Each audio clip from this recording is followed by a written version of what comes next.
تو یہ تو نہیں ہوتا تھا. تو جب تک سنیما تھے تو کم از کم داڑھی والے محفوظ تھے سنیما سے. لیکن مصیبت اب آ گئی ہے اس موبائل ٹیلی فون کی, اسمارٹ فون جس کو کہا ہے اسمارٹ فون, اور اس کو عربی میں ترجمہ کیا جاتا ہے الہاتف الذکی. اس کا ترجمہ کیا جاتا ہے عربی میں الہاتف الذکی.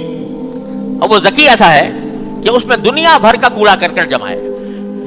اور اب کسی کو فحاشی اور عریانی کے متلاشی کو سنیما میں جانے کی ضرورت نہیں ہے, اس کی جیب میں پڑا ہوا ہے, اور خلوت میں ہوگا. اگر سنیما جاتا داڑھی کے ساتھ نہیں جا سکتا تھا, لیکن اگر یہ ٹیلی فون موجود ہے اور اس میں دنیا بھر کی خرافات اس کے اندر موجود ہے, تو وہ تنہائی میں بیٹھے اپنے کمرے کے اندر,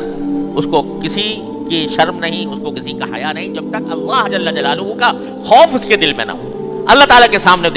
پیشی کا احساس اس کے دل میں نہ ہو, اس وقت تک یہ مبتلا ہو جاتا ہے اس میں. تو میرے بھائیوں, یہ اس دور کا بہت بڑا عظیم فتنہ ہے جس کے اندر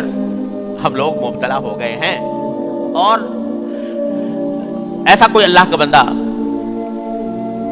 بندہ ہوگا جو اس قسم کا فون رکھے اور گناہ سے محفوظ رہے. کہیں نہ کہیں اس کی نگاہ جو ہے وہ ایسی جگہ پڑ جائے گی جو اس کے لیے جہنم کا ایندھن بننے کے لیے کافی ہوگا, اللہ بچائے. لہذا میں یاد کرتا ہوں کہ یا تو یہ اسمارٹ فون رکھو ہی نہیں, معمولی قسم کا فون رکھو جس میں صرف بات چیت کی جا سکے, یا صرف اس کے لیے جائز ہے کہ جس کو یہ یقین ہو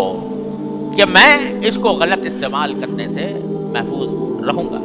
ہر قیمت پر. مجاہدہ یہاں مجاہدہ ہے, مجاہدے کی یہاں ضرورت ہے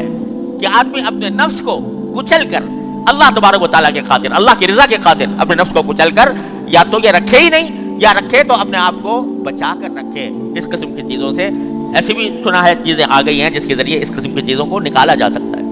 اگر ایسا ہو سکتا ہو تو بے شک رکھے, لیکن ہر صورت میں مجاہدہ چاہیے کہ اگر میں یہ دیکھوں گا تو میرا انجام